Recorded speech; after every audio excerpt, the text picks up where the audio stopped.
Hola, buenos días en nombre de los componentes de esta mesa redonda que pretende como mínimo mantener el estupendo nivel que han alcanzado nuestros dos compañeros que nos han precedido en el uso de la palabra.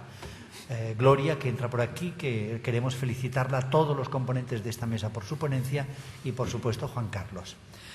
Como ustedes saben, porque viene anunciado en el programa, nuestro objetivo es plantear desde esta mesa redonda una reflexión sobre las conexiones, ese supuesto reencuentro que Juan Carlos da implícito entre la artesanía y el lujo. Y para conseguir encontrar lugares felices de ese encuentro, de ese supuesto encuentro, la mesa redonda yo creo que cuenta con personas que explican por sí mismo lo bien elegidas que están. No lo he hecho yo, El primero de ellos es el señor Enrique Loewe, lo digo porque está aquí muy cerquita de mí, que es presidente de la Fundación Loewe, además de muchísimas cosas más. Lo hemos invitado naturalmente como presidente de la Fundación Loewe, pero también lo hemos invitado como Enrique Loewe sin más, por toda su experiencia como un hombre de moda, como un hombre de cultura, como un verdadero intelectual, muy cerca de la moda española durante los últimos 30 o 40 años, no quiero hacerlo mayor, y que me parece que tiene, independientemente de sus vinculaciones profesionales con la empresa Loewe, muchísimas cosas que decir sobre la relación artesanía y lujo. Luego tenemos a Mayaya y a Pablo, que son dos artesanos, que ellos me corrijan si meto la pata en algún lugar de mi presentación. También son empresarios, grandes artesanos, pequeños empresarios, o quizá al contrario. Trabajan y viven en Valladolid, son felices en Valladolid por las caras que tienen y son personas que llevan mucho tiempo haciendo lo que hacen y llevan mucho tiempo haciéndolo muy bien. Lo que pasa que ahora un cierto golpe de la suerte, del azar o de que se lo han trabajado mucho ha hecho que sean especialmente famosos, no solo en el mundo de la moda, sino también en el de otras prensas colaterales, gracias a que un traje muy importante de doña Leticia en una boda muy importante iba rematado por un tocado que pertenecía a ellos. Son además premios nacionales de artesanía y ese sería el verdadero elemento por el cual están aquí en representación de otras muchas personas que en España hacen artesanía, mirando con mucha devoción o con mucho interés el mundo del lujo. Ellos, yo creo que también son una magnífica pareja para enfrentarse desde su punto de vista a la relación, al reencuentro artesanía y lujo. Luego tengo a mi otro lado a una persona a la que aprecio muchísimo desde que hace muchos años lo conocí, es Gabriel Cañellas, es el director creativo, siempre me equivoco con sus categorías profesionales porque yo creía que era ni más ni menos que el director general de Lotuse, si no lo es debería de serlo.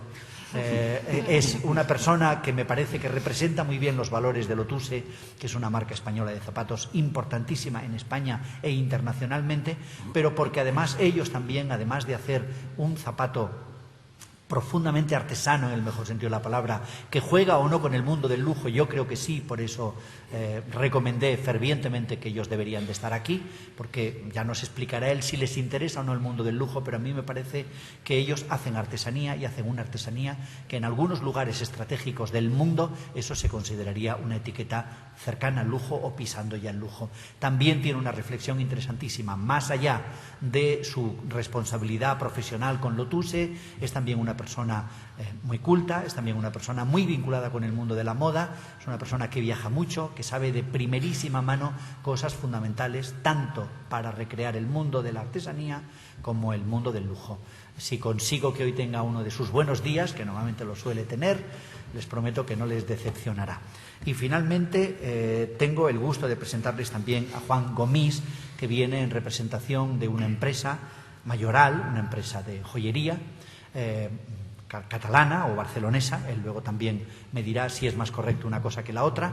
He pronunciado Mayoral, aunque él dice que en algunos lugares fuera de Barcelona prefieren pronunciar Majoral. A mí esto me ha sonado durísimo, es una J castellana que me cuesta trabajo pronunciar, así que hagamos la concesión de Mayoral, que también es otra persona que creo que representa muy bien otro de los conceptos donde tradicionalmente se puede hacer una reflexión entre el mundo de la artesanía y el mundo del lujo. Ellos son las personas que van a hacer de verdad esta mesa redonda. Yo, modestamente, aunque sé que me cuesta mucho trabajo, intentaré hablar lo menos posible. La primera pregunta es obligada para todos ellos y es la misma. Les pido que sean muy breves, entre 3 y 5 minutos, porque la segunda les daré un poquito más de tiempo. La primera es que cada uno de ellos nos explique quiénes son, qué es lo que hacen y por qué creen que están esta mañana aquí. Si os parece bien, empezamos por Pablo y Mayaya, por aquello de que Mayaya es una mujer. No, igualdad de género, ¿no? ¿Se me oye? Sí. Hola a todos, muchas gracias por estar aquí. Pues nosotros, Mayaya, Pablo y Mayaya, somos sombrereros. Nos han puesto distintos apelativos cuando hablan de nosotros: diseñadores, matrimonio vallisoletano, empresarios. De hecho, tenemos un premio a Empresario del Año. Pero fundamentalmente somos sombrereros artesanos y estamos tremendamente orgullosos de ello. Y hemos sabido aunar, como se ha empezado a exponer aquí, la faceta de artesanía o trabajo hecho manual y ayudado por algunas máquinas, con todo el entramado, por decirlo de algún modo, industrial y productivo, formando parte de la industria de este país. Llevamos 20 años haciendo lo que hacemos, nos encanta nuestro trabajo, somos unos tremendos, y hablo en boca de los dos, apasionados de lo que hacemos, y supongo que lo haremos bien, porque premios y reconocimiento tenemos, pero como un estímulo para seguir haciendo las cosas exactamente como creemos que debemos hacerlas. Gracias, Mayaya. Juan, tu visión. Bueno, yo estoy, como bien decías, representando a la empresa Enric Majoral. Enric Majoral nace en el 1974 en Formentera, de la mano de su diseñador, de Enric Majoral, y nace como como la búsqueda de un modo de vida. Nace de forma autodidacta, buscando poder estar en Formentera, cuanto más tiempo mejor, y gracias a su creatividad, a su arte innato, consigue vender los pequeños objetos que realiza, de tal modo que después de unos cuantos éxitos, creo que 2 o 3 años, ahora no recuerdo ni lo tengo en mente exactamente, decide trasladar la idea de Majoral a la ciudad de Barcelona, y ahí, bueno, pues va desarrollando su crecimiento a base de abriendo nuevas tiendas, y a lo largo del tiempo estas nuevas tiendas se compaginan con joyerías multimarcas exclusivas, empezando en el norte de España y luego ya trasladándolo a nivel internacional, primero a Europa y luego a los Estados Unidos. Y en este camino y en este proceso estamos. Es una empresa básicamente familiar que empieza con Enric y su esposa y compañera Dolors, y que la continúan sus hijos, Roc y Sabina, y ahora pues ya formamos parte de ella. Creo que somos alrededor de 40 personas y estamos pues en la lucha y buscando, a través de la joyería artesana y la joyería contemporánea, un espacio dentro del mundo del lujo. Antes decía Enrique Loewe, yo he sido artesano muchos años y desde hace pocos sé que estoy haciendo lujo. Un poco es esto mismo es lo que nos ha ocurrido a nosotros, ¿no? Hemos estado haciendo y trabajando en un proceso artesanal y finalmente nos hemos dado cuenta de que estábamos en el lujo. Gracias, Juan. Gabriel. Bueno, buenos días, soy Gabriel. Vengo a representar a la empresa Lotuse, que, bueno, una empresa básicamente de calzado, conocida más bien por el calzado masculino, aunque nuestra trayectoria ahora se está decantando en ampliar la gama de producto. Es una empresa de calzado que tiene 127 años, que está ubicada en Mallorca, una empresa totalmente familiar, vínculos, digamos, ramificaciones como la de Camper, es la parte de la familia. También es necesario decirlo porque de un mundo artesano como es el nuestro se ha vinculado todo a otras diversidad de marcas. Y lo que puedo decir es que somos una empresa de artesanos que con el tiempo, trabajando en un mundo digamos que ha pasado una serie de fases totalmente tremendas. Nos hemos ido creando un vínculo a lo que es esta marca y un futuro de vínculo a lo que sería el mundo del lujo. Nosotros no somos lujo, pero nuestra aspiración es llegar a él. Por ello, una de las fases importantes de este camino es intentar concretar y recrear la marca dentro de nuestras propias tiendas, porque entendemos que si nosotros no enseñamos o no explicamos lo que hacemos de propia mano, es muy difícil que distribuidores que llevan otras marcas lo puedan hacer. Y esto es el primer paso para poder conseguir este camino hacia el lujo que estamos intentando hoy.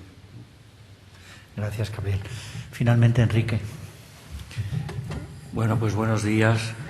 Yo estoy aquí en una posición un poquito esquizofrénica, pero fundamentalmente quiero hablarles como Enrique Loewe, ¿no? Voy a cumplir 70 años el próximo mes de agosto, llevo 46 años vinculado a Loewe, 30 años como director de producto, con la colaboración y la ayuda de un equipo fantástico, pero en fin, más o menos yo era el que tenía que decidir lo que era Loewe y lo que no era Loewe. Y les decía a estos amigos antes que efectivamente yo he aprendido a tener que digerir el tema de empresa del lujo, el lujo español está representado por Loewe, etcétera, etcétera, realmente como un imperativo categórico. Yo lo que pretendí hacer, y hace muchos años, cuando me preguntaban al principio, oiga, ¿cuál es el secreto de los 165 años de Loewe? Hace muchos me preguntaban de los 150, ¿no? Pues mire ustedes, en primer lugar, sería una empresa con un alma profundamente artesanal. En segundo lugar, tener un apego y tener una pasión por las tradiciones, por la cultura, por el medio ambiente, por la luz, por lo que de alguna forma representa el entorno en el que una familia alemana que vino a mediados del siglo anterior, XIX, a España, pues se quedó, se enamoró y vio que allí había un ingrediente y una tradición artesanal tan fantástica que, en fin, echó raíces allí, ¿no? Y hay otra tercera cosa que solía decir hace 20 años o hace 15, los que sean, y es que siempre predominó en nosotros lo que creo que debe de predominar en un buen artesano, que es el amor por las cosas bien hechas, el amor por este trabajo, la pasión por este material que es la piel, que es el que nos ha dado sentido y nos ha hecho caminar por la historia. O sea que un espíritu, digo, más que una realidad artesanal, un espíritu artesanal, de eso hablaré un poquito después, ¿no? Porque no solamente son las habilidades, también es la actitud, ¿no? Yo pienso que es muy, muy importante en nuestro enfoque de la artesanía, o en mi visión un poco ahora mirando hacia atrás sin ira, que lo importante realmente es el concepto, lo que uno quiere hacer, el proyecto, y que realmente antes de hacer cosas hay que pensarlas. Y para mí ha sido una experiencia maravillosa ver la conjunción entre los artesanos y los diseñadores. Yo esta eclosión, esta unión, las he vivido, y he vivido ese fenómeno tan bonito de cuando un artesano de alguna forma se convierte en diseñador y cuando un diseñador se convierte en artesano. Y entonces hay una especie como fusión del núcleo que pasa en las centrales atómicas japonesas, ¿no? Y se crea un magma, se crea una unión que yo creo que es lo que le ha dado a la empresa esta pues una consistencia y una razón de ser. No me ha quedado muy claro lo de la esquizofrenia, porque venía. No, la voy a aclarar. Dijo el director que si que si el Círculo del Lujo Fortuny patrocinaba esto, para nada. A mí me han elegido hace 10 días presidente de honor de esa asociación, pero hoy en día este acto no está patrocinado por ellos. En segundo lugar, disculparme porque si bien he sido 30, ya lo he dicho, ¿no? 30 años director de producto de Loewe, bueno, pues en estos momentos me dirijo a promocionar la cultura dentro de Loewe, labor apasionante, pero que hace que yo pueda hablar más bien del pasado que del presente, lo cual no impide que tenga grandes ilusiones hacia el futuro. O sea, vivo en 3 niveles de conciencia. Ahora está un poquito más claro. Antes de pasar a la siguiente pregunta, Enrique nos había prometido que habían traído su equipo un pequeño vídeo que explicaba un poco como telón de fondo las palabras de Enrique en esta presentación. ¿Podemos proyectar ese pequeño vídeo de Loewe? Un guiño cómplice ahí arriba, en las alturas. Pero que mientras seguimos hablando, ¿eh? Perfectamente. Sí, sí. De acuerdo. Sigamos. Pues siguiente pregunta, Pablo. ¿Lo vemos en silencio? En 3 minutos.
Suscribo el aplauso por la obra bien hecha y ahora en caliente lamento que no invitamos al resto de los participantes a que se trajesen también una pequeña imagen de su trabajo. Seguro que también la tienen y pido disculpas en nombre de la organización porque podría haber sido un detalle haberles invitado a que ellos también trajesen sus imágenes. Así que como Juan Carlos está ahí al fondo, máximo artífice de todo esto, ya le voy a pedir en público que se comprometa a que en la siguiente edición tengamos una mesa redonda parecida a esta y todos los invitados puedan traerse una pequeña muestra audiovisual de lo que hacen con sus manos. Felicidades, Enrique. Siguiente pregunta, también obligada para todos. Creo que Pablo Mayaya o Mayaya Pablo. Cuando vosotros oís la palabra artesanía, un reencuentro con el lujo, exactamente, ¿qué pensáis? ¿Vosotros creéis que efectivamente se están reencontrando, no se han perdido nunca, hacía mucha falta que se reencontraran? ¿Cómo lo veis vosotros? Hola, buenos días. Yo no creo que se haya perdido nunca. No sé si ahora quizás somos conscientes, te lo comentaba antes a ella también, Clara, que nos pasaba lo mismo. No éramos conscientes nosotros de lo que hacíamos. Empezamos hace 20 años teniendo muy claro lo que hacíamos, preparándonos con diseño de moda, luego aquí en Madrid, luego en Italia y luego ya donde estábamos. Queríamos hacer un sombreros a medida, de alta costura, de mujer, pero siempre nunca nos sentíamos un poco extraños y un poco desencajados. Los sombreros siempre estamos un poco en un mundo un poco raro, ¿no? Ni estábamos en la moda, ni artesanos. En uno de los primeros viajes a Londres es donde empezamos a darnos cuenta que nuestro oficio como tal existía. Tenía hasta una palabra en inglés que se llama milliner, que es el sombrerero artesano. Y empiezas a ver que realmente eres artesano por muchas cosas, porque tienes un taller donde atiendes a tu clientela, porque tienes un tipo de producto que me he visto igual que el vendedor de varitas, o unos años menos, pero igual que el de varitas de Harry Potter, sabiendo cada uno de los sombreros que salen en nuestras manos. Y luego me ha encantado ver el vídeo de la fabricación, de la creación del bolso en Loewe, porque ahí es una cosa que yo no sé si lo habéis comentado, que pienso que para nosotros es muy importante y que yo me he visto con el señor del batín, que le tengo igual, del mandil. El tiempo. Nos preguntaba muchas veces, ¿cuánto tiempo tardáis en hacer un sombrero? Digo, ni lo sé, ni lo he medido, ni lo voy a medir. Primero porque son fases, vas por fases de teñido, secado, mientras haces una cosa, haces la otra. El que necesita, el que precisa. O cualquier artículo industrial tiene que tener un tiempo de fabricación porque el tiempo es oro, ahora más que nunca. Y la artesanía nos ha traído eso de atrás, en el que el tiempo no contaba, en el que no estás tampoco tú contando tu tiempo como trabajo porque es fundamental. Pues ese tiempo, el tiempo que necesita ese bolso, que le miran con las gafas de cerca a ver si está perfecto, pues lo mismo. El sombrero lleva su tiempo. Cualquier artesano cada pieza tiene su tiempo y eso es algo que es el verdadero lujo de hoy en día, porque es lo que no disponemos nadie. Y el que pierdas el tiempo que sea necesario para un artículo que a veces es, para algunas personas, tan superfluo, a mí me parece que eso es un verdadero lujo. Entendido. Gracias. Juan, ¿para vosotros? Bien, para nosotros yo pienso que el lujo, podríamos pensar en un lujo, en principio un lujo más interior que exterior, un lujo más hacia uno mismo que hacia la ostentación. Si bien me decía José Luis Adúriz en un libro que tuve el placer de dirigir en el 2007, cocinero vasco, me decía, actualmente en gastronomía posiblemente es más lujo un huevo de granja de un señor que tiene sus gallinas en el corral corriendo por ahí picoteando grano, que el caviar, beluga que puedes encontrar en cualquier aeropuerto.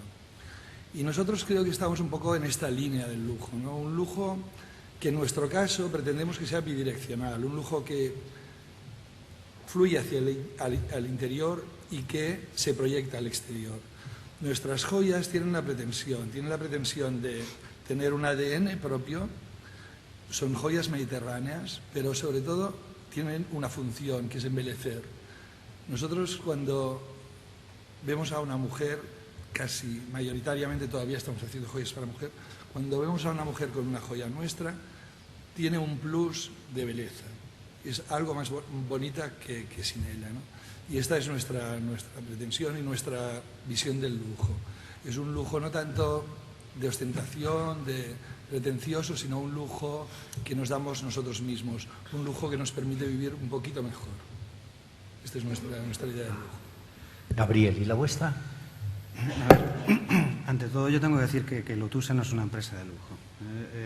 Somos artesanos, somos gente que estamos trabajando día a día en serie, trabajando con la manualidad, pero también tengo que defender que, no siendo lujo, para nosotros es un lujo trabajar con estos artesanos. Para mí, el día que llegué allí y pude entrar a una fábrica, yo venía del mundo del textil, y ver que la gente trabajaba con las cremas, cortando la piel de una manera muy especial y sobre todo después montando de una manera increíble el zapato, eso dije que era lujo. Después eso transmitirlo y defenderlo es muy complicado, porque como te decía antes, en el mercado hay mucho lujo falso, ¿eh? Entonces, mi defensa va por allí, en la posibilidad de explicar cómo estos artesanos que tienes de 4 generaciones atrás. Nosotros en fábrica tenemos gente que son 4 familias que han sido uno tras de otro, poder que la siguiente generación transmita este mismo valor que nosotros intentamos no perder para defender el día de mañana ese lujo, efectivamente, ¿no? Es muy complicado la artesanía transmitirla en un libro o en una explicación didáctica. Es el día a día, es la manera de transmitir valores de persona a persona o de padre a hijo, y nosotros es lo que nosotros tenemos, y ese para mí es el lujo real, defender eso, que por mala suerte en nuestra zona, por el turismo, de cada día va menguando, y sobre todo también en zonas de calzado como Alicante o Palma, o en Palma de Mallorca, es complicadísimo mantener esta calidad de artesanía que se puede convertir en un lujo de futuro. Ajá. Yo, naturalmente, Gabriel, te escucho y respeto tu explicación, pero a todo no voy a ser respetuoso. Con algunas cosas voy a intentar darle la vuelta a los argumentos. Cuando yo digo que Lotusse es un buen ejemplo de artesanía casi lujo, lo digo en el buen sentido de la palabra, insistiendo en que desde luego es una de las mejores artesanías que se hacen en España. Lo digo porque lo viví, porque estuve allí viviendo con vosotros 48 horas. Pero digo que es lujo en el sentido más noble que tiene la relación artesanía con lujo. Y lo digo porque si alguien hace la pregunta, ¿los zapatos John Love son lujo? Seguramente todo el mundo que está aquí diría, sí, son lujo. Bien, para mí no todos los zapatos Lotusse, pero una parte muy importante de los zapatos Lotusse son exactamente lo mismo que un par de zapatos John Love vendido por Hermès. En ese sentido es en el que utilizo la referencia lujo. Por supuesto que yo sé que vosotros estáis contra la nomenclatura lujo entendida por exhibición, banalidad, añadidos innecesarios, etcétera, etcétera. Ahora, cuando volvemos a insistir en la idea de que en Mallorca, precisamente por la globalización y por lo duro que es negociar lo que vale un minuto de un trabajador cualificado, si no haces lujo, quizá no puedes seguir haciendo artesanía, es cuando entramos en las etiquetas. Y también lo digo para despedir este contraataque, porque Lotusse durante mucho tiempo se dio cuenta de que no era suficiente en un mundo tan competitivo como aquel al que ellos van a hacer sencillamente zapatos muy bien hechos. Había que asociarse a un valor que en aquel momento era determinante, que era el valor marca de moda. Si justo ahora el mundo de las marcas de moda están hablando del lujo y es la nueva corriente de salvación, es quizá porque hay un malestar en la cultura, quiero decir, un malestar en la comodidad que nos daba artesanía más firma de moda. Por eso lo he dicho. ¿Me respondes ahora o después? Vale. Última presentación con la misma palabra para Enrique. Enrique, ¿cómo lo ves tú en tus múltiples cargos hoy sentado aquí, esa relación entre artesanía y lujo? ¿Me puede responder el hombre, el presidente de la fundación, el alto cargo de la empresa? Vamos a sacarlos por orden. Vamos a ver. En nombre de la empresa yo no estoy autorizado para hablar, ¿no? Entonces tengo que hablar en nombre mío, personal. Yo observo a estas alturas ya, como decía antes, mirando atrás sin ira de mi vida, que sí que estamos viviendo un momento crítico, un momento con muchas crisis al mismo tiempo, que el esquema de valores sobre lo que se ha basado nuestra convivencia y nuestra civilización en los últimos 100 años, 50 años está de alguna forma, si no tambaleándose, sí oscilando, sin llegar al grado 7, 8 de los terremotos, pero sí en un grado 5 o 6. Es decir, es un esquema que preocupa. Yo creo que en los arcanos donde se tomen las decisiones en las empresas del lujo debe haber una cierta preocupación, porque no todo va a seguir siendo siempre igual, porque no todo va por el mismo camino, porque hay unos síntomas de cansancio, de malestar de la cultura, expresión que a ti te gusta mucho, y de alguna forma porque hay lo que yo llamo una gran mismidad, sameness, un gran aburrimiento, un retroceso de alguna forma de la creatividad. Me refiero al universo del lujo.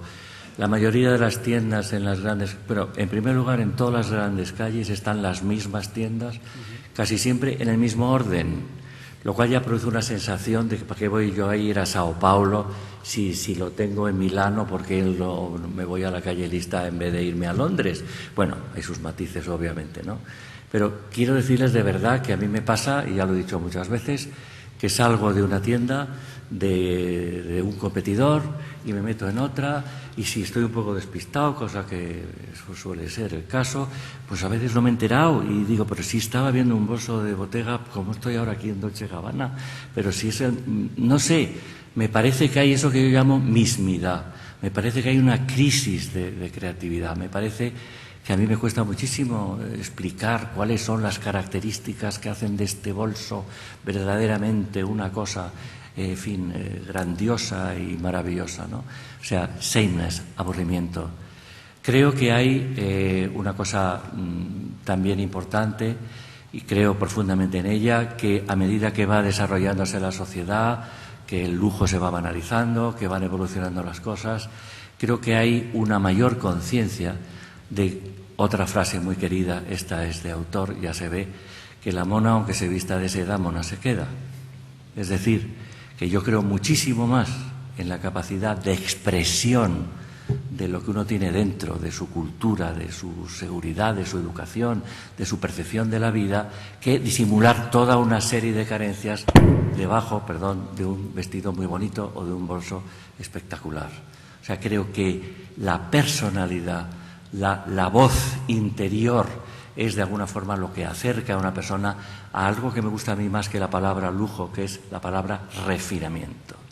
El refinamiento no se compra solamente con un vestido, se compra con una asociación y se compra con una extraña amalgama entre tu personalidad y ese objeto que te toca en esos momentos relacionarte con él.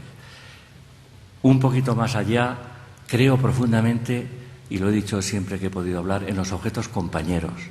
Creo de verdad que los objetos tienen un lenguaje. Hay muchos libros ahora en el mercado, los objetos dialogan, Creo de verdad que los objetos no son cosas inertes que están ahí para usar, para tirar, para ponérselo como sombrero o para otra cosa. Todo a su tiempo. Creo que los objetos tienen que tener una razón de ser. Había, algún maestro mío dentro de la escuela de Loewe, ¿no?, que había que preguntar siempre en un escaparate algo que había allí, un bolso, un vestido y tal, realmente tu bolso, tu vestido y tal, ¿qué haces ahí, no? ¿Cuál es tu papel? ¿Qué me estás transmitiendo? ¿Para qué me sirves? ¿En qué parte de mi personalidad me completas, me ayudas, etcétera, ¿no? Entonces, yo entiendo que en un momento de gran crisis, voy a resumir, en un momento de banalización del lujo, en un momento en donde una cosa a la que yo estoy verdaderamente muy cercano, ¿no?, que es todo el tema de la ecología, porque si estamos hablando de cambios de valores, estamos también hablando de que nuestra vida no puede seguir siendo como es, de que los escaparates en donde normalmente nos producimos para presumir, para epatar, para gritar que hemos llegado, que somos ricos y que yo tengo más que tú y todas esas cosas, están cambiando. Que la sociedad va a buscar otro tipo de signos exteriores para valorarme a mí como persona y para darme más o menos aprecio, que no son precisamente el precio, el brillo, lo que aparenta, sino más bien lo que soy. Sé que son palabras bonitas, pero la crisis que estamos viviendo, lo que estamos buscando, lo que tenemos que encontrar, también muy obligados por cómo está cambiando el planeta, por la ecología y por la mismidad y el hastío en el que estamos, nos obliga a buscar otros esquemas de valores y a buscar probablemente el lujo en otras partes. Esto no es una cosa que se puede decir, señores, hasta aquí hemos llegado, raya y tal. No, es un proceso, es algo que se intuye, es algo que se ve venir, es algo que, ya digo, los arcanos de las empresas que se dedican a crear en el imaginario colectivo debe estar preocupando y debe estar ocupando horas de decir, señores, probablemente como no inventemos nuevas fórmulas, dentro de unos años los chinos, que ya nos copian maravillosamente bien, no solamente nos van a copiar, sino que nos van a superar y vamos a convertirnos los europeos en una especie de museo, de sitio tranquilo, pacífico para jubilados, en donde puede venirse a ver el arte del pasado y no el arte de la vida, el arte de la actualidad. Perdón por la extensión. La extensión era justo la que esperábamos, no hay ningún problema. Gabriel, ¿respondes para esa recolocación antes de pasar al siguiente? A ver, perdona, Pedro, te respondo. Te doy me pongo en tu línea de que Lotus efectivamente en una parte de su producto es absolutamente lujo por cómo se hace, y me gustaría que los presentes pudiesen ver cómo se hace ese producto, porque es de alma, es de pasión, y eso para mí es una parte del lujo. En eso te doy toda la razón, pero también que quiero aclarar que en un entorno marca no todo puede ser, o sea, en nuestra marca no todo es esa aportación, porque hay otros productos que no lo son, y esto aclarado está.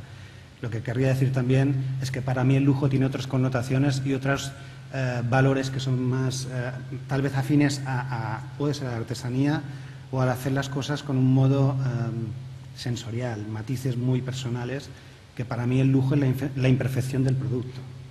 Yo creo que un producto es único cuando es diferente al otro par que está al lado. Y para mí eso vale mucho dinero.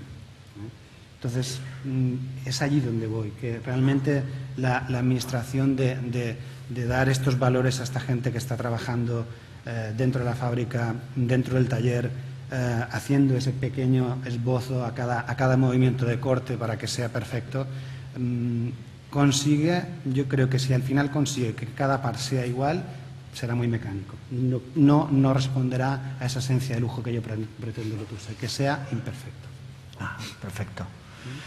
Voy a hacer una pregunta que parece que es la misma que he hecho, pero es una pregunta sutilmente diferente.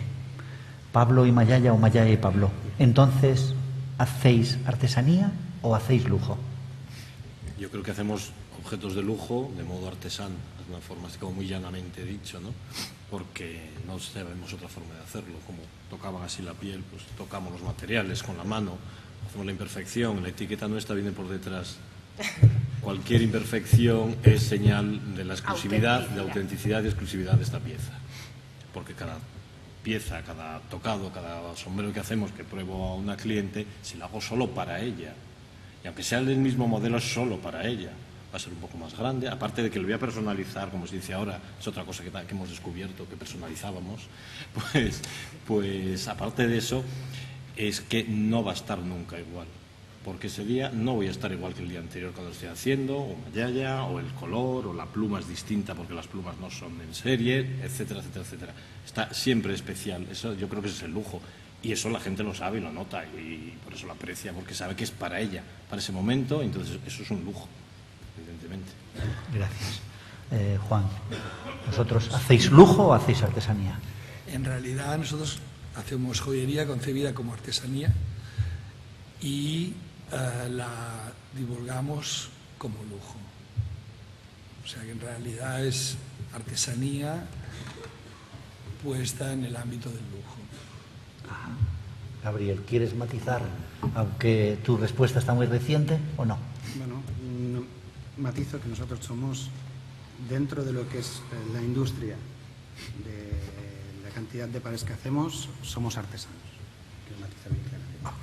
Enrique, ¿lo ves lujo o es artesanía? Loewe es, pienso yo, al final del análisis, fundamentalmente artesanía. La parte, dijéramos, que es una variable interesante que aporta a esta discusión, es que para llegar a ese territorio del lujo, aparte de cómo se produce, etcétera, etcétera, existe luego el fenómeno de la marca. Yo cuando hablaba esta mañana de que había estado muchísimos años trabajando y sabiendo que éramos unos artesanos más o menos esmerados y más o menos hábiles, y que de repente venían a hacerme entrevistas y tal y me hablaban del lujo, a mí verdaderamente me producía rubor. Por eso mismo ya me protegía, yo no hablaba del lujo, hablaba de perfección, hablaba de calidad, me evadía, porque la palabra lujo me producía una sensación de, como decía mi hija pequeñita, cuando era pequeñita, de desagustez. Realmente no me sentía yo a gusto dentro de ese traje. Bien, luego, la marca, de alguna forma, que se hace en torno a este saber artesanal, a esta capacidad de producir objetos de piel y de tal, en unas determinadas condiciones, es algo también que imprime muchísimo carácter, ¿no? O sea, la marca, yo me di cuenta de la importancia que tenía cuando tuvimos que hacer en el año 73 un perfume. Y teníamos que hacer un perfume que no que hablara de artesanía, sino que hablara de una cosa que se llamaba Loewe, que era una marca y que de alguna forma tenía unas características de cómo era percibida esa marca por parte de los consumidores, ¿no? Y entonces, al hacer este perfume teníamos que hacerlo para un gran número de clientas, probablemente que no conocíamos, pero que nos imaginábamos, que pensábamos que respondía a un patrón determinado, que valoraba unas cosas y otras. Tuvimos que abstraer un poco las cualidades, las calidades de esa marca y convertirlas en un aroma. Y eso fue una de las experiencias más interesantes y más difíciles para ahondar de alguna forma en el sentido y en la importancia que tiene una marca, ¿no? Probablemente lo que le ha configurado a Loewe, como decía Arthur Koestler, ¿no? Hay un libro que se llama The Ghost in the Machine, ¿no? El fantasma en la máquina. A nosotros la marca se nos ha metido dentro del alma artesanal y nos ha creado un genio, ¿no? Nos ha creado una especie de cosa que sale de la lámpara de Aladino que bueno, sobre la que podíamos hablar mucho y que también tiene un gran interés a la hora de poderse llamar esta empresa del lujo. Mayaya, antes de que yo le dijese lo que quería que me contestase, ¿me quiere contestar algo? Adelante, Mayaya. Sí, soy habladora. Quería aportar dos cosas. He escuchado distintas opiniones desde que estoy aquí y estoy francamente encantada. Parece que, por un lado, tengo que no ser artesana porque la palabra artesanía está denostada. Por otro lado, tampoco puedo hacer un artículo de lujo porque parece que hacer algo de lujo también está denostado. No sé muy bien qué es lo que tengo que hacer. O a lo mejor sí lo sé. Intuitivamente, como os decía, voy haciendo un buen producto que luego puede colocarse o de forma de, según cómo lo vendas, como una firma de lujo o como una marca, no firma de lujo, o solo con un nombre, de modo que hay una identidad, hay alguien que es el artesano al que se puede pedir cuentas a la hora de lo que estás haciendo, que tenga una autenticidad, y con una falta, como apuntaba Enrique, que a mí me parece interesantísima, que es la falta de capacidad de sorprendernos. Que aunque hagas un producto tremendamente bueno, luego hay que intentar sorprender, aunque el producto sea extraordinario en sí mismo, luego tenemos que mostrarlo y ahí tenemos que buscar distintos recursos. Pero Pedro, yo estoy desorientada. Ni lujo, ni hago cosas de lujo, ni puedo ser artesana. Entonces, ¿qué digo aquí? Esa era parte de mi pregunta. Yo considero que ahora ya estamos a 8.000 pies de altura, velocidad de crucero, queda una hora para aterrizar, y entonces era el momento en el de torcer un poquito la mala sombra de las preguntas, ¿no? Entonces, esta, que de alguna manera casi tú anticipando ya has respondido, yo la hago para que queremos oír vuestros puntos de vista. En mi esquema de valores, el lujo verdadero necesita la artesanía porque si no, no me lo creo. O sea, yo no me creo nada que vaya por la vida de lujo si no hay una contribución muy importante a la mejor artesanía posible en esa especialidad. De hecho, las firmas que no tienen mala conciencia de ir por la vida vendiendo lujo, como Chanel, jamás te discuten que ellos son lo que son porque sus artesanos son los mejores que hay en la tierra. Entonces, yo lo tengo clarísimo. El lujo, como una de sus patas ineludibles, está la mejor artesanía que se puede encontrar en algún lugar del mundo en ese momento, sea para hacer aceite de oliva, aceitunas, bolsos o coches, ¿no? Pero igualmente necesita la artesanía el aliado estructural del lujo, no coyuntural, estructural del lujo, porque si no se asocia al lujo no le salen las cuentas, es un marginado. Nadie va a ir a Valladolid a comprar una pieza, a nadie, quiero decir, ningún jeque. Insisto, el lujo necesita, para ser lujo de verdad, la artesanía. Pero en estos momentos concretos, recogiendo todos los debates que tenemos abierto, ¿la artesanía necesita igualmente el lujo o no? ¿O se puede hacer artesanía sin necesidad de pactar con el lujo? Voy a responder, voy a intentar. Mantengo un debate con muchos de mis amigos. Un cuadro pintado por un pintor famoso, ¿es bueno per se? ¿Es bueno en sí mismo? ¿O necesita el reconocimiento de críticos, público, para que valoremos esa obra? Pues esto es lo mismo. Yo creo que el pilar fundamental para un artículo de lujo, lógicamente, es la artesanía, sobre todo el artesano, el buen hacer. Hablábamos de pasión, de buen hacer, buenos materiales o piedades. Pero sí que es verdad, y yo estaba leyendo lo que ha escrito Gloria y digo, voy a ver si no lo he leído bien. Firmas de lujo, un posicionamiento para la artesanía española contemporánea.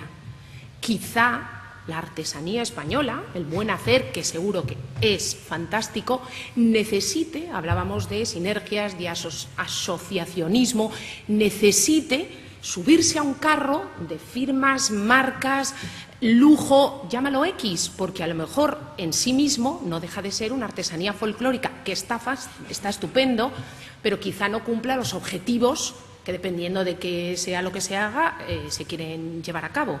No sé si me he explicado. Sí, perfectamente. Solo que la extensión es más amplia que la folclórica. Hablamos de todas las artesanías. Exactamente. Todas tienen la necesidad de buscar un aliado estratégico o no. Enrique. No, probablemente todas no.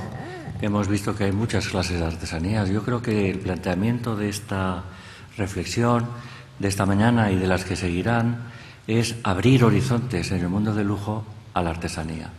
Porque la artesanía, de forma natural y de forma espontánea, no se convierte en lujo. El lujo no puede vivir sin la artesanía, porque es un elemento consustancial, pero la artesanía, desde luego que puede vivir sin el lujo. Lo que pasa es que ignorarlo, ignorar ese acceso, ignorar esa posibilidad, es como cortarse de alguna forma alas, es como privarse de una serie de posibilidades. Yo creo que la mejor asociación, como decía antes, como el reactor ese fundido de Fukushima entre el diseño y la artesanía, es importantísimo. Yo creo que es importantísimo para conseguir muchas cosas importantes en el mundo de la artesanía y del lujo, pensar, lo que hablaba hace poco, en la cultura del proyecto, pensar en las cosas antes de hacerlas. La sostenibilidad no viene al final de un proceso, viene cuando se concibe de alguna forma un producto, y ahí hay campos estupendos. Y pienso también que todos los esquemas que puedan producir nuevos valores, búsqueda de una creatividad que no sea mismidad, etcétera, abren campos, abren pistas inmensas de exploración y de reflexión para los artesanos. Pero ahí ya las había expuesto ahí, varias clases de artesanías que no tienen por qué acabar convirtiéndose en lujo, que lo que tienen que acabar es tomando conciencia de su importancia, del segmento de la sociedad a la que se dirigen, y procurando por todos los procedimientos no quedarse estancados para ser souvenirs en las puertas de la catedral, como también me gusta decir. Y hay otra cosa más. Hablando con el arquitecto Moneo hace un par de años o 3, me decía que él creía que la artesanía española había perdido muchas oportunidades, que la artesanía aliada a la creatividad y aliada a la innovación, a los nuevos materiales, a las nuevas utilizaciones de cosas, etcétera, tenía un campo fantástico en España, y que ese campo estaba todavía en una vía muy incipiente de exploración, cosa que no sucede a lo mejor en otros países. Luego, igual que Italia ha vendido una serie de cosas, Francia es el luxe por tal y cual, España debería haber sido el reino de la artesanía en todas sus facetas, y probablemente no lo sea, más que potencialmente.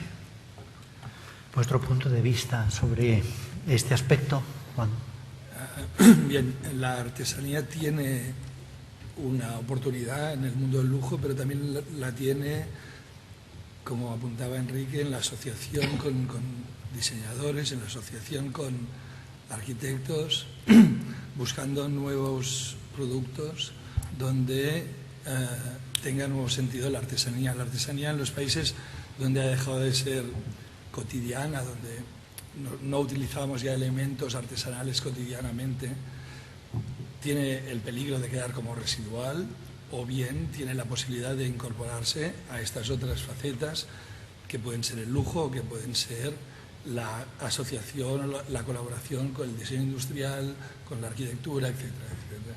Porque incluso en la especialidad que tú representas, que es la joyería, que es donde esto se lleva a su máximo extremo, se puede seriamente decir que la artesanía, la buena artesanía, no necesita la alianza imprescindible del lujo para estar en el escaparate adecuado, para guiñarle el ojo al cliente adecuado, o en tu caso concretamente es donde sí que es verdad que no se puede andar uno por las ramas, y la artesanía, si se jacta de ser la mejor posible, necesita ser entendida como lujo, porque si no, no hay nicho de mercado para ella. Tal y como yo la entiendo, la artesanía en este momento en mi sector, en el sector de la joyería, precisa de la marca, que explique la historia que está contando la joyería, y necesita que esta marca se posicione en el mejor lugar posible, en el lugar donde va a ser vista, observada y posiblemente avalada. Te voy a contar una experiencia de hace 3 semanas en México DF. En México DF existe una joyería que se llama Berger, de unos señores judíos que vivían en Austria y durante la Segunda Guerra Mundial se trasladaron a México huyendo del Holocausto. Ellos eran talladores de diamantes y construyeron allí su taller de talla de diamantes. A partir de ahí se convirtieron en la joyería de referencia del país, teniendo dentro de su joyería todas las marcas, Van Cleef, Bulgari, etcétera, etcétera. En el momento que yo llegaba a esta joyería, estaban ampliando 1000 metros cuadrados su tienda, y me recibió Mauricio, un señor de 80 y tantos años, que era uno de los fundadores de Berger. Le enseñé modestamente nuestro producto y él, claro, estaba ahí rodeado de cosas carísimas y de marcas valuosísimas. Y me recibió muy amablemente y me dijo: a ver, enséñame lo que lleva, no le voy a comprar nada.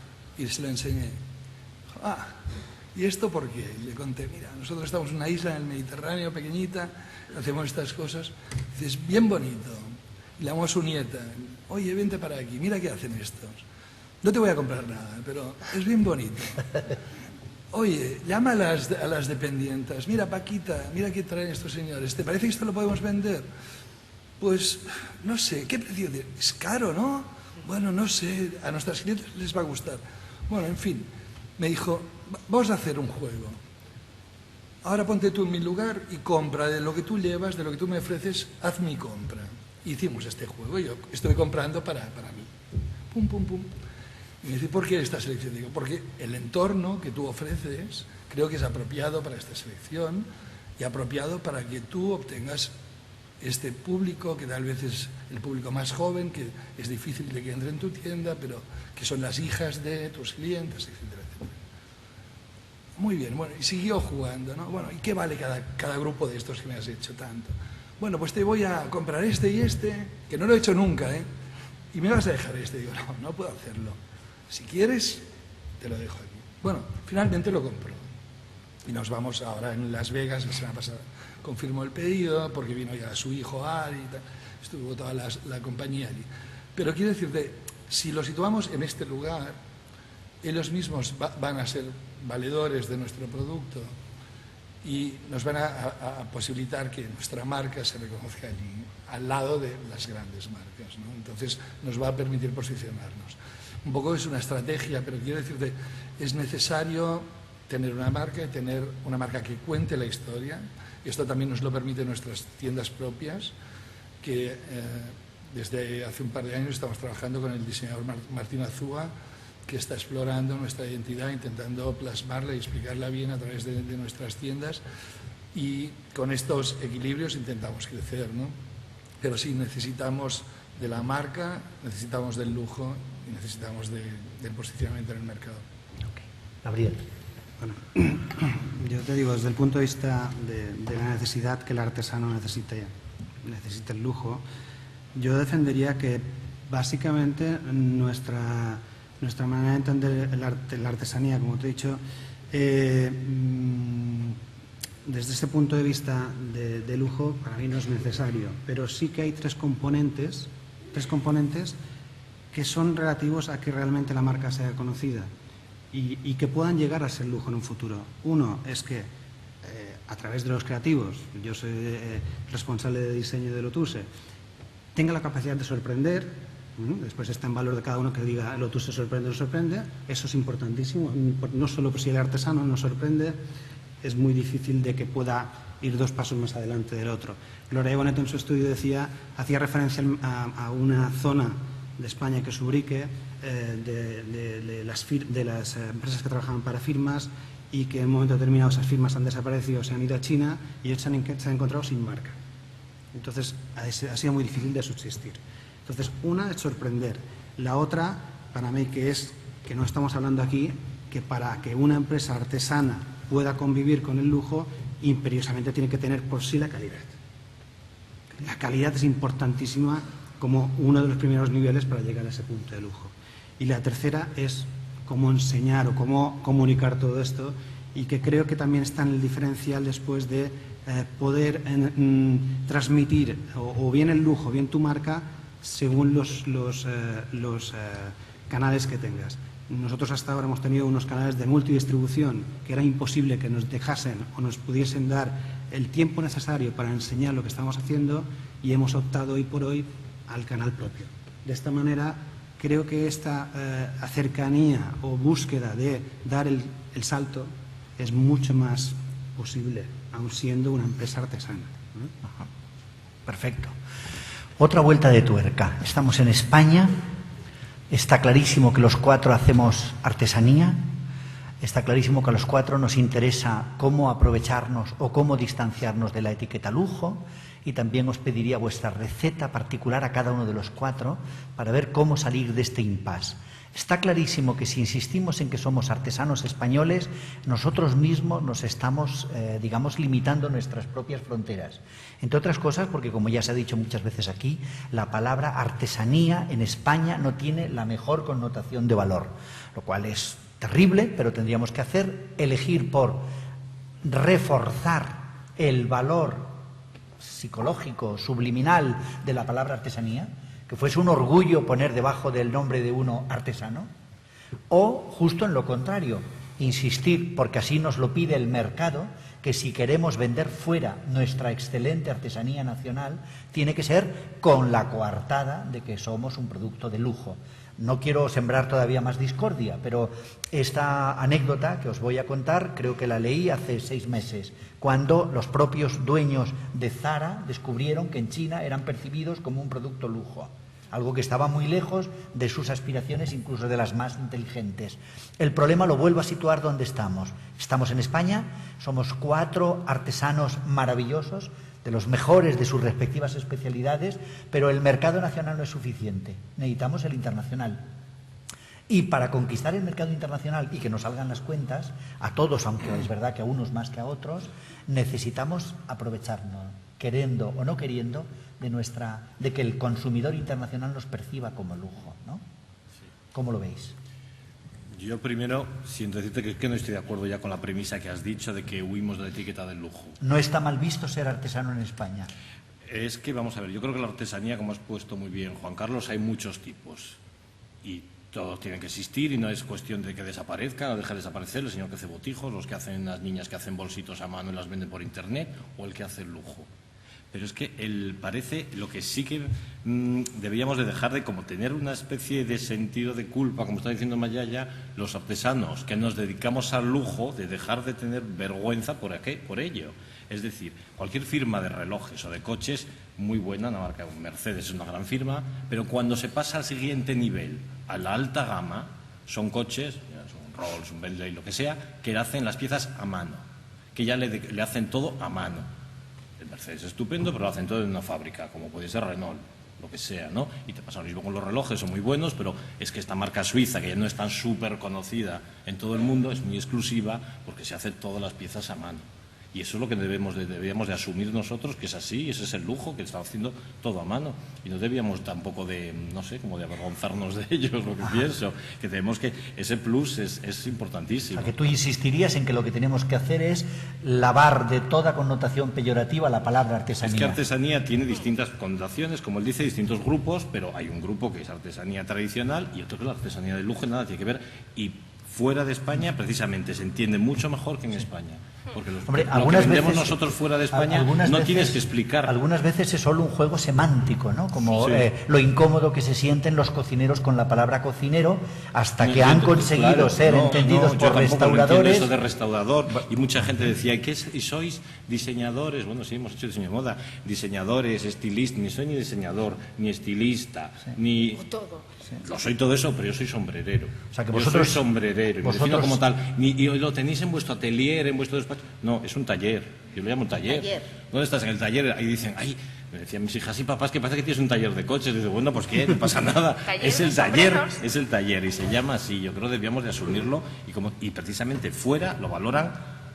Es que no tienes que explicarlo. Cuando nosotros vendemos fuera y lo ven, y empiezas a contar lo que si está hecho a mano, ya dicen sí, es que lo entienden, es un valor y que lo entienden perfectamente y como tal lo valoran y lo pagan perfectamente. No hay al revés que esconderlo, porque lo comprenden perfectamente. Debíamos comprenderlo un poco más nosotros. Eso es lo que creo. Perfecto. Enrique. Sí, yo creo que la artesanía necesita de varios lavados de cerebro a nivel España. Estoy seguro.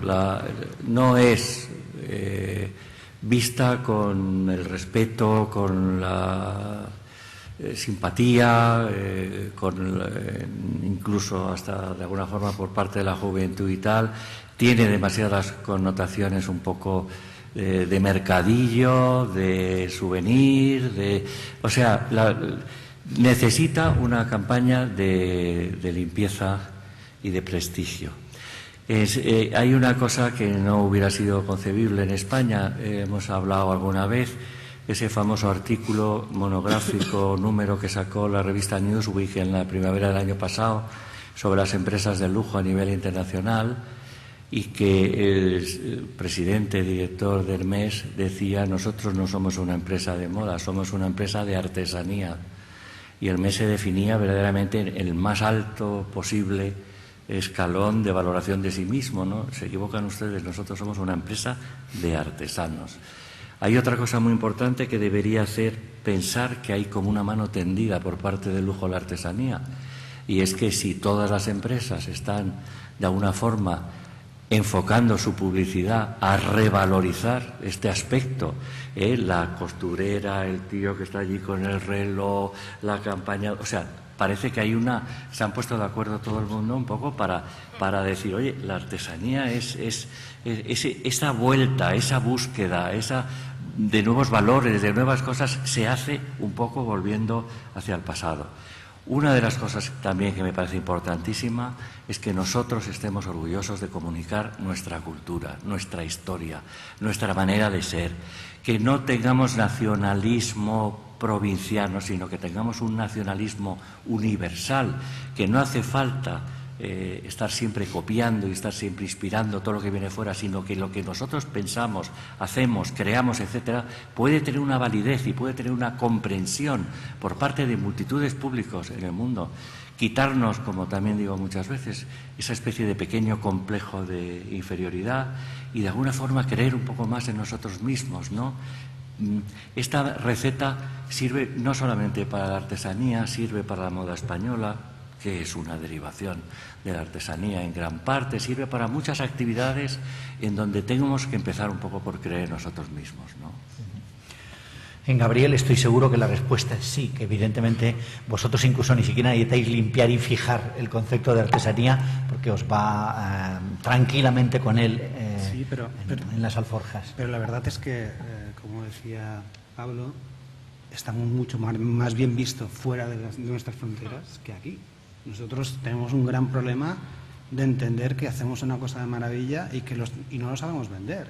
Los italianos no hacen esto y venden todo maravillosamente.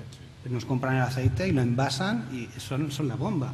Entonces, ¿por qué nosotros no transmitir estos valores que tenemos de una manera lógica, que aparte tenemos una historia? Yo siempre, últimamente, lo que se nos está comprando es esa historia de 127 años, porque detrás ha habido unos artesanos, porque detrás ha habido una dimensión de gente que ha utilizado las manos, que ha impuesto un valor a un producto diferencial por eso.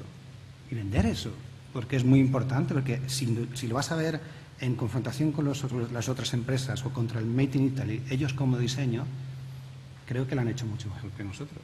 Entonces, nosotros tenemos que buscar una asa donde cogernos, y eso es muy importante. Creo que es un valor importante porque todos ellos, del mercado europeo, desde los alemanes, a los franceses, a los italianos, han venido a producir artesanalmente en nuestro mercado. Desde Alicante a Ubrique, a Mallorca, y nosotros hemos sido, pues bueno, ese núcleo de gente que ha hecho lo que ellos han querido y después ellos lo han revendido de una manera maravillosa. Yo creo que tenemos que defender este posicionamiento. De hecho, Pedro, me gustaría decir que utilizarlo incluso como técnica de venta en el extranjero, dependiendo ahora qué países, porque esto fluctúa, ya sabéis, cuando decimos que es diseño español hecho a mano en España, tiene un valor añadido, y esto es lo que tenemos que potenciar. Yo considero que incluso la artesanía es un lujo, un acabado a mano es un lujo, yo lo codicio, y como lo codicio lo considero un lujo, porque para mí es único. Creo que por ahí van los tiros. Si hay un buen producto, si sabemos asociarnos y sabemos además venderlo, esta artesanía, como un valor añadido a nuestro producto, que tiene que ser bueno, lógicamente, si no hay producto bueno, apaga y vámonos, creo que estamos en los comienzos de una nueva forma de venta. Es una manera, perdona Pedro, sí. Es lo mismo que si nosotros nos ponemos a plantear, ¿qué te gusta más? ¿Un producto que hacen delante de ti o para ti? ¿O un producto que tienes dentro de la tienda que puedes escoger entre otras muchas marcas? Lo mismo que te pasa cuando te vas a un restaurante y te hacen la comida, el tempayaki, y te lo hacen delante tuyo. ¿No le das más valor a eso que te traen el filete ya hecho? Sí. Desde luego. Juan, antes de pasar a la siguiente pregunta, me faltaba tu opinión. Bien, yo desde luego creo que desde las propias empresas deberíamos de fomentar el orgullo de pertenencia a la artesanía, ¿no? Y luego el aprovechamiento del reconocimiento artístico que se tiene a nivel internacional sobre España. Sobre todo en América, ¿no? Tú hablas de España y ya hay un cierto reconocimiento hacia las figuras artísticas que ha habido y que hay en el país.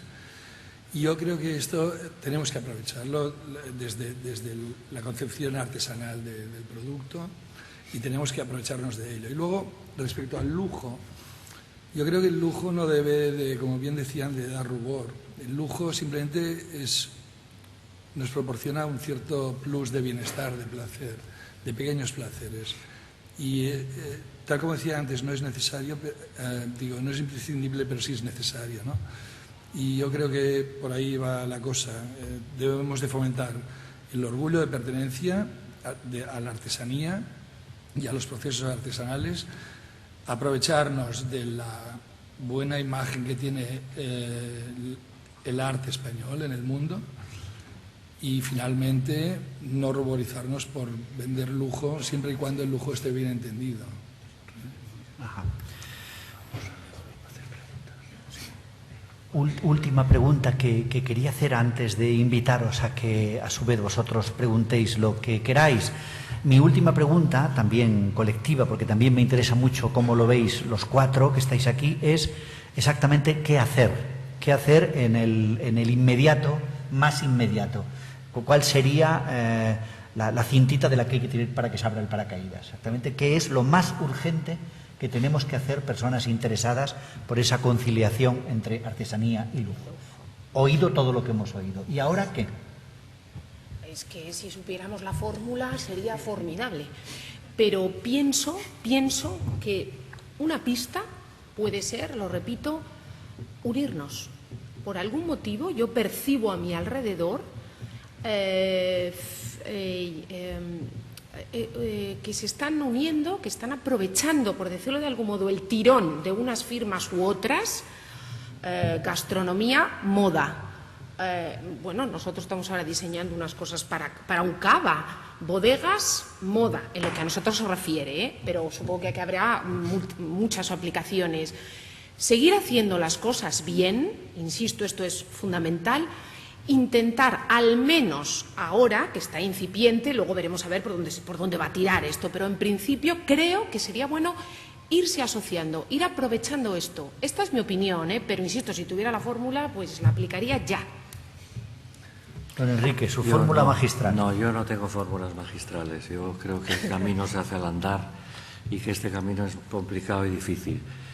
Desde el orgullo que comprendo e identifico que toda la razón de ser de una marca como Loewe es su sentido artesanal, su filosofía artesanal, su respeto un poco a las raíces y a la tradición, su orgullo de defender por ahí España por el mundo y tal, pues, en fin, yo creo que hay que seguir haciendo las cosas con cierto entusiasmo. Pero yo pienso que este tipo de foros como el que hoy estamos todos aquí, que no pretende resolver ni decir los caminos, pero debería tener una continuidad, ¿no? Debería tener diversas formas de continuidad para que podamos discutir más unos con otros, para que podamos buscar nuevos aspectos, para que conozcamos de verdad realidades de otros países que nos puedan de alguna forma servir de guía.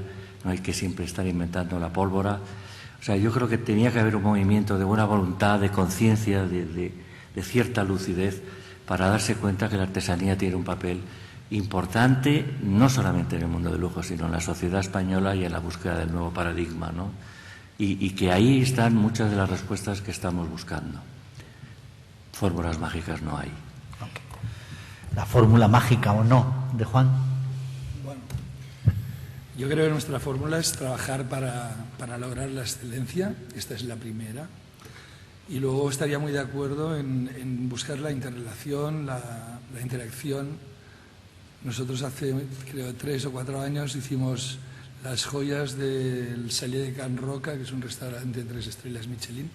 Hicimos las joyas de su carta. Enric Majoral estuvo ahí trabajando con ellos y después de 2 o 3 días de estar en la cocina viendo, probando, logró hacer unos fantásticos broches que luego han dado vueltas por el mundo, han estado en Nueva York. Y estas cosas nos permiten dar visualidad a nuestro trabajo y por ahí creo que van las cosas. O sea, yo creo que todos tenemos que intentar buscar un nexo, una conexión, y ahí surgen cosas imprevisibles totalmente, pero surgen siempre.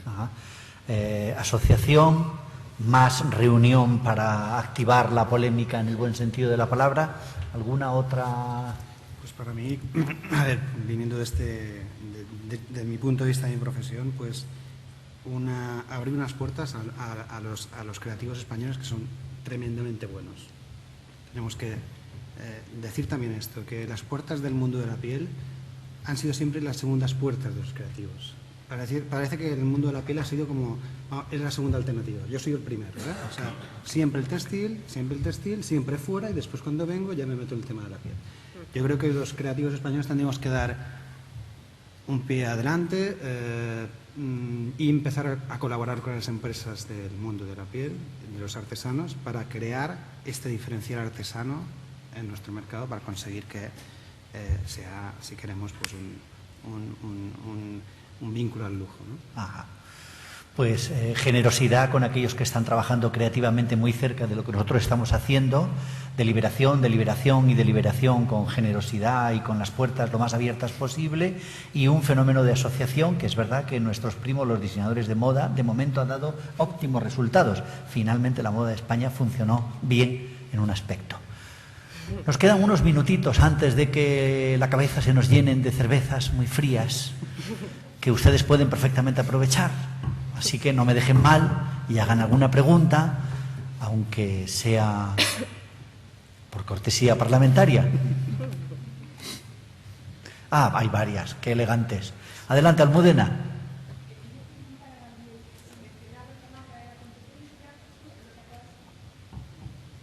Si mencionara otras marcas de la competencia, justo acabo de mencionar que hay que abrir puertas a nuevos diseñadores.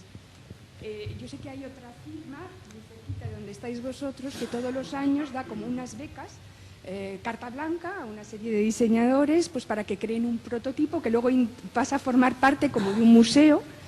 Y es una forma, bueno, pues de probar y por parte de las empresas y de testar, bueno, en fin, o sea, que es una sinergia buena. ¿En Lotusse hacéis algo parecido o cómo pensáis? Sí, lo hacemos aparte. Te diré, a ver, yo como responsable de esta área, el problema que tengo realmente es que por la connotación de artesano, de empresa artesana, y después con tal vez también el vínculo de la dificultad de estar en la isla, me encuentro con dificultades de encontrar gente que quiera venir, incluso pagando, ¿eh? O sea, es algo, vengo a decir, no, ya no hablo de becarios, ¿no? Es que poniendo sobre la mesa Sí. Y es por eso que antes hacía el comentario, o sea, abrir las puertas al mundo de la piel, a los creativos que tenemos aquí, que son inmensos, y nos ayudaría muchísimo a este mundo artesano también a dar un gran giro perceptual, diseño, esta unión que decía Enrique de la artesanía y los diseñadores, ¿no? de la creatividad. Nosotros lo hacemos, pero yo por el tema de la isla, por estar aislados, tengo muchas dificultades de encontrar gente que quiera venir. Realmente es así. Había una persona detrás. Perdón. Marta. Hola, ¿qué tal? Buenos días. Yo solamente soy Marta Macías de Turismo, represento otro sector que es turístico, pero que llevamos, le contaba a Pedro y a Joan, nuestro proyecto, y este debate a nivel interno lo hemos tenido todo este año para crear una mesa de trabajo en torno al lujo en Madrid, ¿no?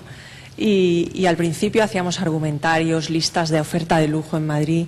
No hacíamos más que tachar y tachar, porque, y no quiero nombrar sitios, pero ¿qué busca nuestro visitante más de lujo y premium?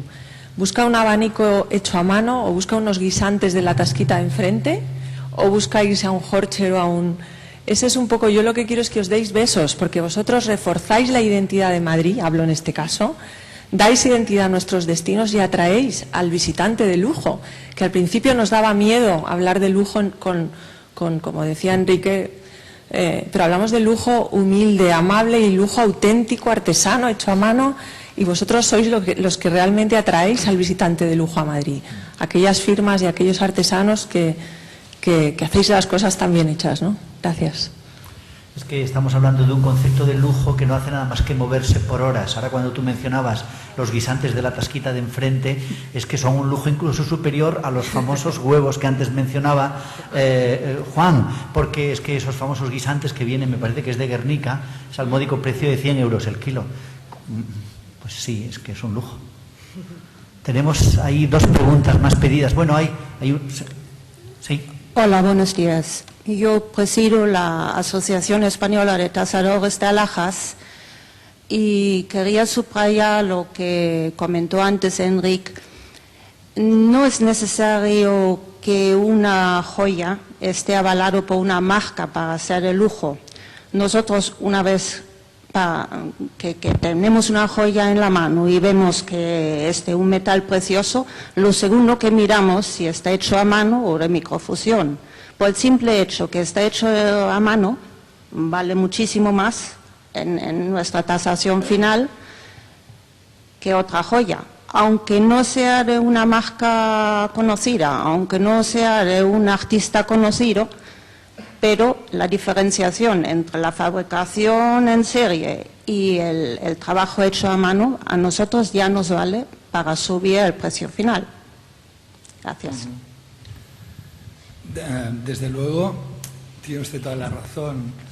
Usted es una profesional que al observar la joya usted sabe cómo está realizada, por lo cual usted ya la tasa a un valor superior. Esta obligación no se sobreentiende que la tenga que tener todo el mundo. El público en general a veces puede no, en el caso de la joyería no es muy fácil que sepa distinguir exactamente sus procesos. Pero le haré otra pregunta. Si esta misma joya no lleva firma o lleva una firma como la LIC, a usted le da igual, la tasa por el mismo precio. ¿Esto es lo que me dice? Vale más. Pues bueno, esto es lo que creo yo, que la marca le da un valor añadido al producto. Y especialmente algunas marcas. Hay dos preguntas, dos manos levantadas en este... Sí, hola, ¿qué hay tal? Buenos días. Mira, yo quería solamente haceros partícipes de una reflexión que estoy teniendo según os escucho, ¿no?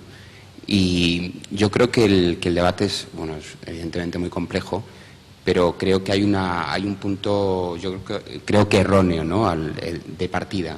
Es que creo que el lujo es más una característica del uso que algo que pertenezca al objeto, dada la que sea la realización artesanal o industrial o la que fuese, ¿no? Yo creo que el lujo se le da, el usuario le da el lujo al objeto. Un objeto es, no sé, por ejemplo, yo prefiero en un patio cordobés un botijo que una corbata de Hermès. Por ejemplo, para mí es mayor lujo disfrutar de un botijo que de una corbata. Entonces, creo que en ese sentido el lujo es muy difícil que alguien diga que su producto es un producto de lujo. Es como una mujer cuando dice que es guapa, ¿no? Tú no puedes decir que eres guapa porque ya dejar de serlo, tiene que decir lo otro. El lujo creo que lo presenta el usuario, nada más que eso.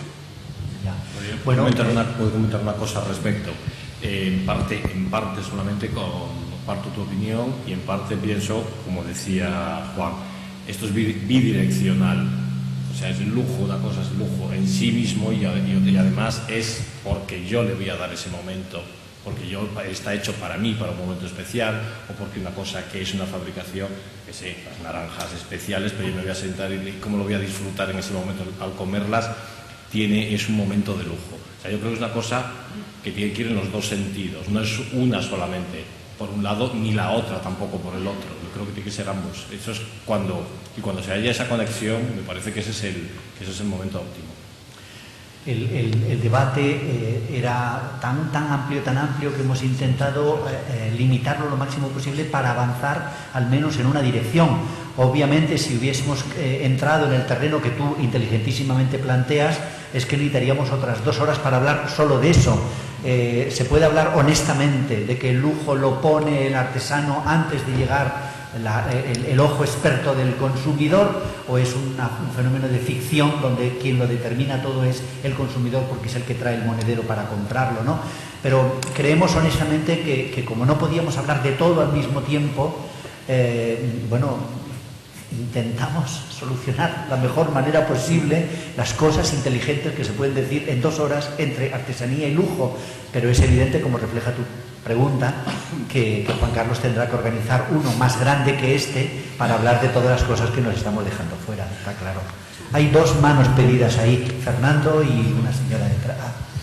Hola, buenos días. Yo soy Fernando Gutiérrez, el secretario de la Asociación de Fabricantes de Marroquinería. En primer lugar, daros las gracias porque estoy disfrutando un montón oyéndoos y aprendiendo mucho. Yo creo que os suelto esto a ver qué os parece, pero yo creo que hay una cosa que me falta por oír. Artesanía, por suerte o por desgracia, hay muchísima artesanía en el mundo. Esa artesanía la estamos viendo en los países emergentes. Y con esto no quiere decir que ni la subamos de escalón ni la bajemos de escalón. Pero si hablamos de artesanía, ya digo que hay en todos los sitios y en todas las producciones, y especialmente además en artículos de consumo, como son los artículos de moda. Pero yo creo que el lujo, cuando hablamos de artesanía, el lujo es el añadido de ese artesano que tiene una formación, como hemos visto en el vídeo de Loewe, que tiene una formación, que tiene un gusto, que tiene una tradición, que tiene un saber hacer. Entonces, realmente, yo creo que lo que hay que traducir es un poco lo que hay que hacer llegar al consumidor, es el decirle que la artesanía se convierte en un lujo cuando se está aportando todo ese gran valor de la formación, del gusto, de la materia prima exquisita, etcétera, etcétera.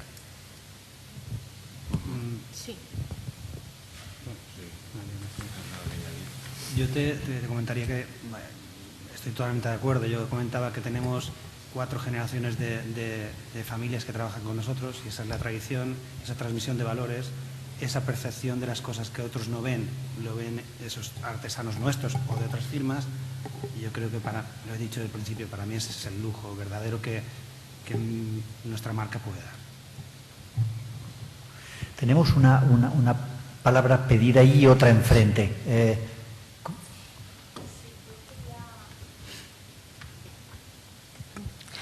yo quería apoyar un poco lo que nos ha dicho nuestro compañero, que bueno, no sé su nombre. Bueno, desde mi perspectiva... ¿Cómo se llama el señor que hay sentado a tu lado? Alfredo. Estamos todo el rato, bueno, desde mi punto de vista, estamos todo el rato defendiendo o hablando del lujo tradicional como una herramienta para gestionar, para abrirnos a nivel de la internacionalización, etcétera.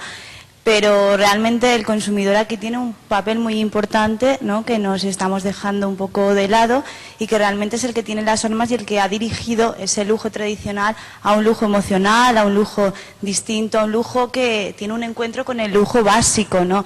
Entonces, o sea, realmente la realidad de hoy y de las futuras generaciones es la que tenemos que mirar como la estrategia hacia dónde tiene que dirigirse ese lujo, unido a la artesanía, ¿vale?, entendida como el know-how, el conocimiento del artesano, o entendida como la entienden los jóvenes de hoy, ¿no? Entonces, yo, bueno, en el ámbito sociológico se habla de la friendship, ¿no?, y de la unión de la empresa y la amistad del consumidor, ¿no? Entonces, una estrategia que sí que están llevando a cabo muchísimas empresas, ¿vale?, y que se entiende como lujo hoy. Y creo que es muy, muy importante pensar en que realmente el consumidor forma parte de ese universo artesano actual, que se está hablando también del tercer renacimiento, de las TICs, de un poco de la importancia que asumen ellas para generar esos nuevos conceptos artísticos y esas alianzas estratégicas, no solo con diseñadores, sino también con consumidores, con creativos, y creo que ese es un poco el planteamiento que deberíamos de abordar en futuras líneas, yo creo, pues eso, para fomentar esa proyección y esa imagen del lujo emocional, básico, actual, del consumidor, del posmoderno, que creo que nos estamos dejando un poco atrás, ¿no? Y como decía también nuestro compañero aquí delante, que no me acuerdo tampoco del nombre, ese lujo, esa artesanía del lujo la están llevando a cabo los países emergentes y son las BRICS las que realmente... Entonces el concepto de lujo ostentoso ha cambiado en la actualidad y ya nosotros no nos podemos diferenciar por esa ostentosidad. Hay que buscar otras líneas de diferenciación, pienso. Y ahí la clave la tiene el consumidor. Enrique es el máximo experto en esto que yo te voy a contestar en muy poquito tiempo, pero no puedo estar más de acuerdo en la línea de investigación que tú planteas con tu pregunta. Claro que es necesario en el nuevo concepto del lujo involucrar al consumidor. De hecho, si hay una frontera entre el lujo antiguo y el moderno, es justamente que el moderno intenta hacer cómplice a su consumidor, no solo con la experiencia de poder comprarlo y exhibirlo como suyo, sino de disfrutarlo, que es una cosa que algunas veces se nos ha olvidado.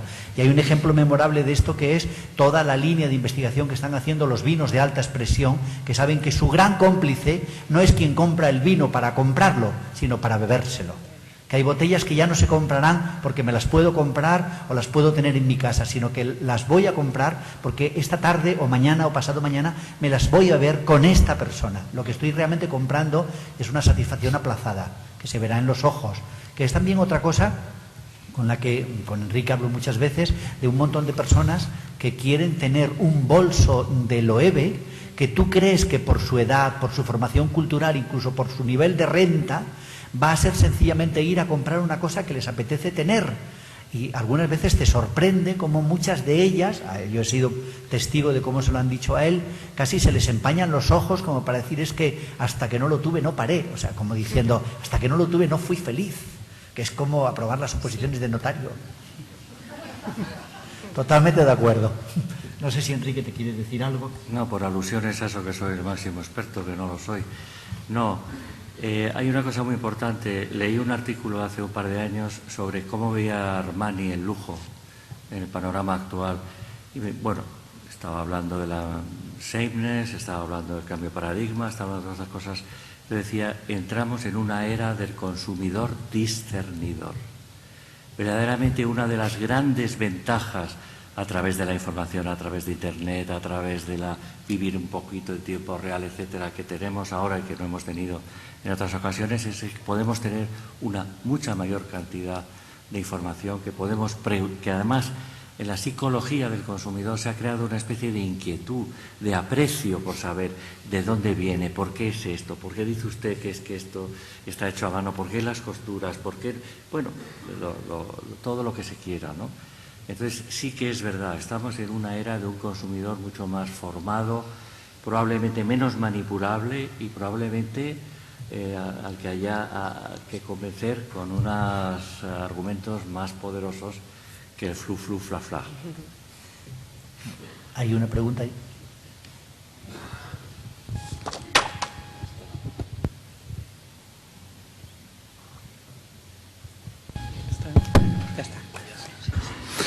Hola, buenas tardes. Soy Francisco Espinosa, artesano de Castilla-La Mancha, además de administrador único de investigaciones manchegas, también empresa artesana de Castilla-La Mancha.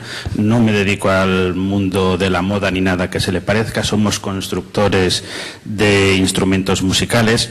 Aquí al hablar con el tema de la artesanía y eso, pues hay unas cuestiones que sí tengo que comentaros. No es ni pregunta, es simplemente un comentario para que en sucesivas cosas de este tipo se recuerde pues que hay gente que a lo mejor no nos dedicamos a esto y cosas que pueden ser muy importantes y ahora lo veréis, pues para nosotros no lo son tanto o incluso es un problema. Aquí nosotros nos dedicamos a hacer productos de un altísimo nivel. Tenemos un material que hemos patentado el sistema, todo el proceso de elaboración, y nos dedicamos desde la extracción de la materia prima en el monte, además cuidando la naturaleza para que no se quede sin materia prima. Llevamos como 50 años trabajando en los mismos sitios, lo llevamos a Italia, lo cortamos allí, se mira pieza por pieza, en fin, una serie de cosas que no voy a estar aquí contando en mi vida porque sería muy aburrida. Pero nosotros lo que hemos intentado en todo este proceso y siempre es conseguir piezas que funcionen, porque en el mundo de la música lo importante es que las piezas funcionen. Entonces hemos cogido, digamos, las nuevas tecnologías, toda esta historia, y ocurre algo que habéis estado diciendo hace mucho rato, hecho a mano, que todas las piezas sean diferentes. Tú lo has dicho ahora mismo con vuestros zapatos, vosotros lo mismo, es que cuando algo está hecho a mano y es diferente, pues da esa sensación de objeto artesano y que le da un plus. En nuestro caso hemos tenido que luchar con hacer un objeto artesano y además que cada uno de ellos salga absolutamente igual en las partes esenciales. Y uno puede hacer un clarinete que uno esté afinado y otro no, como están haciendo todos los luthiers que hay ahora mismo en Europa. O sea que muchas veces tal vez debéis pensar que lo que es muy importante para vosotros, en otras cosas no lo es tanto, o lo importante es que salgan absolutamente iguales, porque tú comprarte un clarinete de un artesano francés, te vas a comprar dos y ninguno va a estar bien.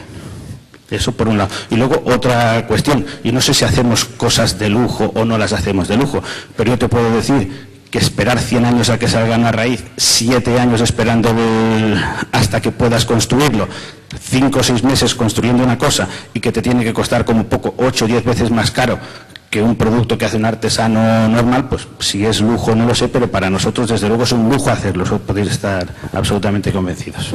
Gracias. Yo solo quiero comentar, perdona, una cosa. No quiero que se asocie artesanía y lujo solamente al mundo de la moda, porque aquí estemos algunos más especialmente de ello.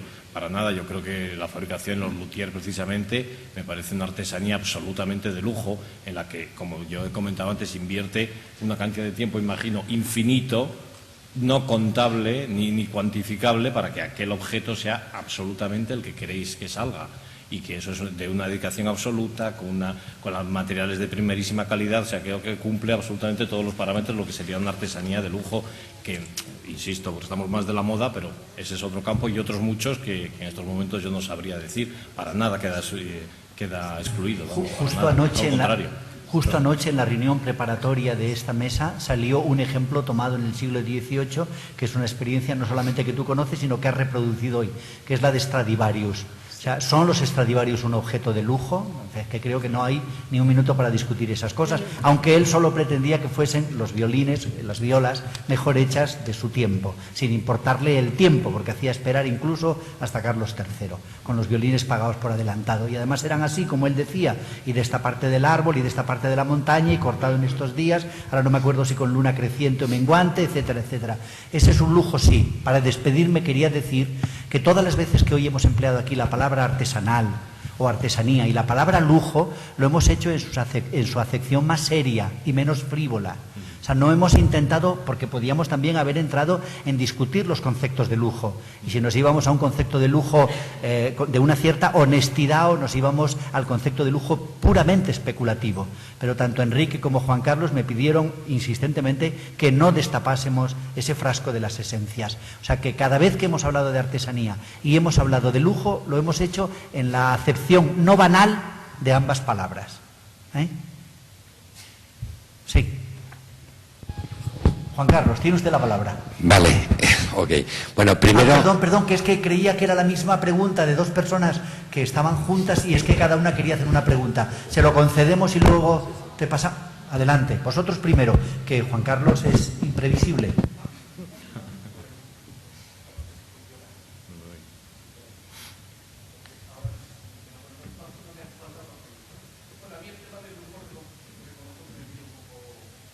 Un poco grande el tema del lujo, pero me interesaba mucho más el tema de la artesanía, y lo que yo os quería comentar, cómo aparecen los artesanos. Si hoy en día están en retroceso, ¿cómo los podemos formar? ¿Se tienen que formar dentro de la empresa? Porque es que nosotros venimos de la Escuela de Arte y Superior de Diseño de Valencia, y nosotros las artesanías han ido desapareciendo, y no tengo ningún problema con decir artesanía. A mí nunca se me han caído los anillos por utilizar ese término, pero es un campo que va en retroceso y que no es mirado por nadie.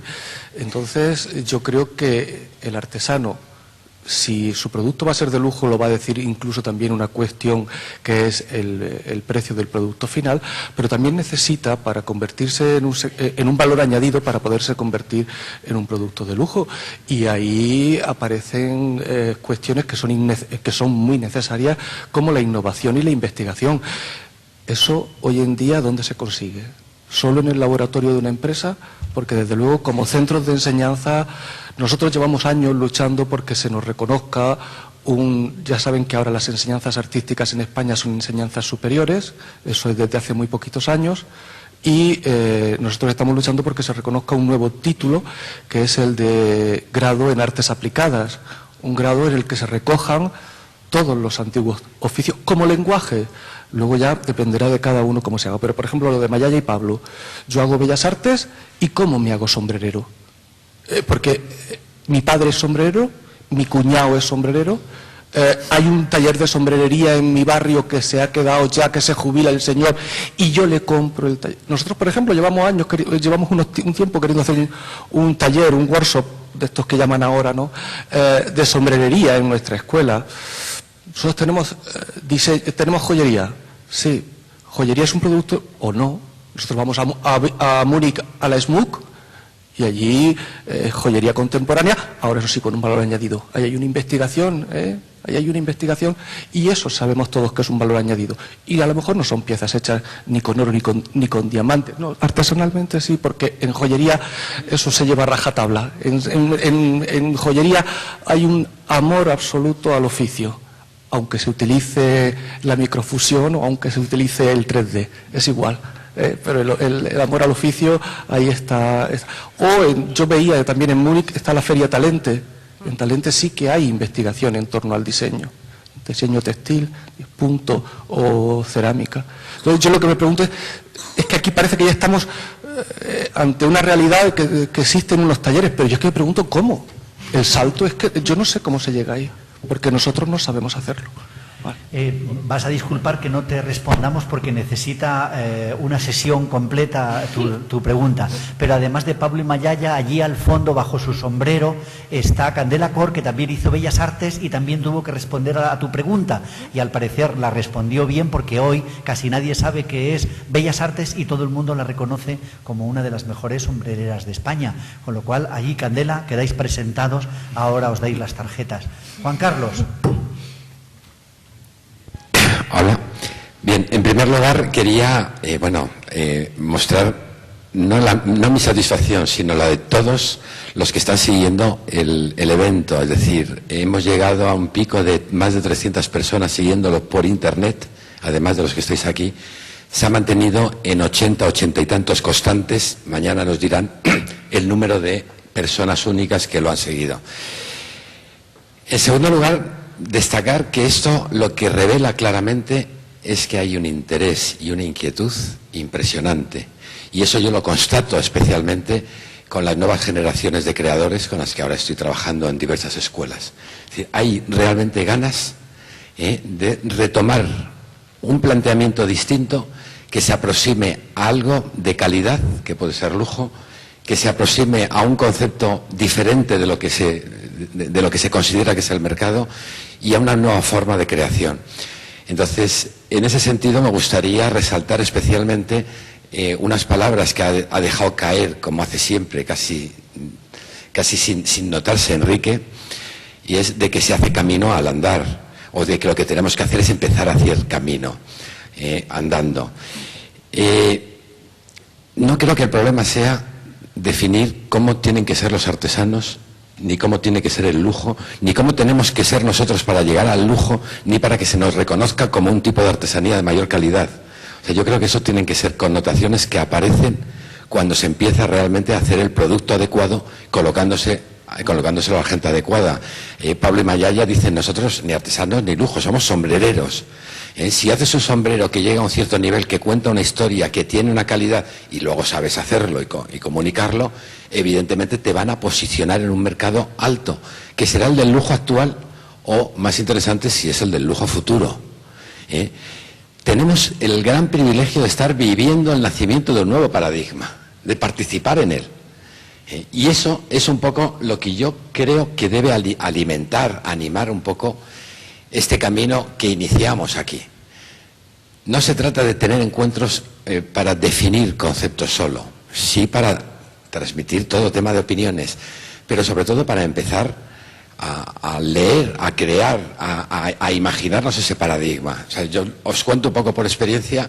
Después de muchas reuniones durante muchos años con artesanos definiendo lo que era la artesanía, lo que era el diseño y las relaciones entre ambas, al final se me abrió el cielo cuando nos empezamos a juntar solo para ver qué leíamos en los diseños que hacían los demás. Ahí es donde empezamos a aprender a contar cosas. Y en segundo lugar, ahí encontramos la sinergia para que al contarlo entre un grupo de gente, esas cosas pudieran llegar a los demás, cosa que una persona individualmente no puede. Entonces, la etapa un poquito que yo pienso que se esboza en esta jornada, en el vehículo de comunicación que tenemos, que es la web, en la perspectiva de otra jornada, es empezar a colocar experiencias, empresas que conozcamos, para que sean conocidas por los demás, empezar a hacer pequeños encuentros, no tienen por qué ser de esta dimensión, se pueden hacer pequeños encuentros de gente que quiera realmente, que tenga la motivación, la necesidad de descubrir cómo va a ser el día de mañana y cómo tenemos que empezar a hacerlo ahora. Y ahí es donde realmente empezaremos a hacer lujo y empezaremos a hacer artesanía sin necesidad de decir si estamos haciendo lujo o estamos haciendo artesanía. Y por último, una respuesta o una idea esperanzadora. En los últimos años yo he estado organizando workshops con diseñadores y artesanos. Hemos intentado hacer productos como de vanguardia, precisamente de lo que llamamos el modelo de artesanía contemporánea. Cuando teníamos las primeras ideas, trabajábamos sobre conceptos, se hacía una exposición para gente que no es consumidora de artesanía, es decir, para arquitectos, para profesores, para gente de comunicación, artistas. Y os puedo asegurar que la respuesta generalizada, que siempre, estoy hablando desde Costa Rica a Canarias o Galicia, ya era hora. Es decir, hay mucha gente que está deseando que exista un nuevo tipo de planteamiento artesanal, igual que hay mucha gente que está deseando que se hagan propuestas de un nuevo concepto de lujo. Y el concepto de lujo de artesanía se irá definiendo en el camino según las ofertas que vayamos haciendo, no según la definición que le vayamos dando. Muchas gracias.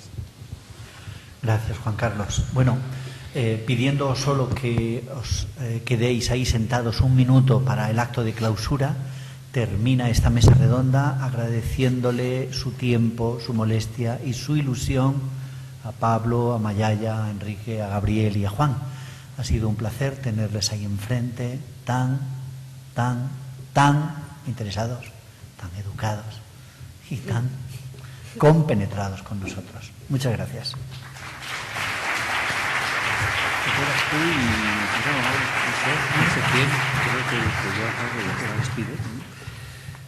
Bueno, no sé por qué extraño privilegio me toca clausurar este tema. Yo también estoy realmente muy gratamente sorprendido y agradecido de la presencia de todos ustedes. No nos podíamos imaginar que esto iba a tener un poquitín inicialmente la acogida que ha tenido. Somos muy conscientes, yo por lo menos como espectador de las ponencias y como participante en esta mesa, de que es enormemente difícil en una mañana poder avanzar todo lo que uno quisiera, ¿no?, cuando viene una experiencia de este tipo. Pero estoy convencido de que esto su atención, su interés y tal nos animarán a poder seguir ofreciendo oportunidades de diálogo y de encuentro entre todos los que quieran. Tengo solamente que decir un mensaje que es entre optimista y un poquito pesimistilla, pero como yo más bien también soy un artesano, pero vengo del mundo del comercio, ¿verdad? Una de las cosas que más me entristecen y que más me duelen es ver lo mal que se vende en España la artesanía desde un punto de vista estético, desde un punto de vista de la colocación de los productos en los escaparates, desde un punto de vista de cómo está ordenado el tráfico en la tienda, tiendecita o tiendaza. O sea, es como si nosotros mismos no valorásemos todo eso. O sea, es muy difícil que intentemos transformar y convencer un poquitín a la sociedad si resulta que los propios artesanos, cuando expresan sus productos, cuando quieren decir quiénes son, se presentan muchas veces, ¿no?, de una manera pues pobretona, ¿no? Yo no hablo aquí ni de lujos ni de historias, hablo de higiene mental, hablo de ilusión, hablo de una tienda que tenga una luz, hablo de unas ideas de buen gusto generales que sirven para un roto y para un descosido, ¿no? O sea, todavía seguimos en España bajo la idea de que exponer 50 cosas vende mucho más que exponer 3 bien expuestas y creando una atención para que luego vengan a la tienda y me descubran por dentro y vean que el mensaje que transmito es complementado y no traicionado. O sea, no solamente tenemos que hacer cosas bonitas, sino tenemos que saber ofrecerlas y tenemos que ponerlas a la altura del esfuerzo y de la ilusión que todos esos proyectos conllevan. O sea, me permito esta oportunidad que me han dado para hacer una llamada también para que reflexionemos en esto, ¿no? Puesto que vamos a reflexionar en muchas cosas. Tenemos que hacer unos comercios más bonitos, más dignos, más, no sé, más a la altura de creo yo, la entidad y la calidad y la capacidad de expresión de cosas bonitas que tiene nuestro país. Porque hoy en día, de verdad, eso es lo que más probablemente transmitimos negativamente a los que nos vienen a visitar de fuera sobre nuestra artesanía. Muchísimas gracias a todos, de verdad.